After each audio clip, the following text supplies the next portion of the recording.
ایک تو وہ ہیں کہ جن کا مطمع نظر ہی دنیا بن گیا، وہ اللہ کے گھر کے سامنے کھڑے ہو کر کے بھی دنیا ہی طلب کر رہے ہیں۔ اور اقبال نے کہا تھا نا کہ تو ہی چند کلیوں پر کنات کر گیا، ورنہ گلشن میں علاج تنگی داماں بھی ہے۔ یعنی وہاں جا کر کے بھی تم نے دنیا ہی مانگی، وہاں جا کر کے بھی تم نے یہی طلب کیا۔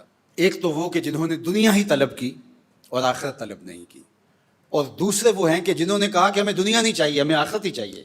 تو یہ توازن خراب ہو گیا۔ دنیا کی نعمتیں بھی اللہ نے انسانوں کے لیے بنائی ہیں، تو دنیا کی نعمتوں کو ترک نہیں کریں گے۔ حضور علیہ الصلوۃ والسلام کے ایک صحابی ہیں، تو حضور علیہ السلام نے دیکھا کہ وہ سخت کمزور ہیں، تو آقا کریم نے فرمایا کہ تم اتنے کمزور ہو، کیا ہوا؟ تم نے اللہ سے کوئی دعا تو نہیں کی تھی؟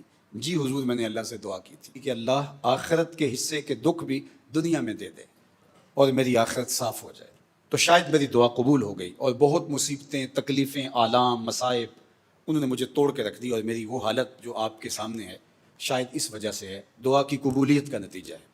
تو بظاہر تو بڑی اچھی بات لگ رہی ہے کہ آخرت صاف کر لی، دنیا میں ہی بھگت کے چلے جائیں، لیکن اللہ کے محبوب نے اس صحابی کی اس بات پر اس کو داد نہیں دی، نہ تحسین فرمائی، بلکہ اصلاح فرماتے ہوئے کہا کہ تو نے یہ کیوں کہا کہ آخرت کے حصے کے دکھ بھی دنیا پہ آ جائیں؟ تو نے یہ کیوں نہیں کہا ربنا آتنا فی الدنیا حسنۃ وفی الآخرۃ حسنہ؟ اللہ دنیا میں بھی خیر کر دے، آخرت میں بھی خیر کر۔ تو یہاں ذلیل ہونے کے لیے تھوڑا آئے ہیں، یہاں بھی ہمیں عزت ملے۔ عزت تو اللہ کے لیے، اس کے رسول کے لیے اور اہل ایمان کے لیے۔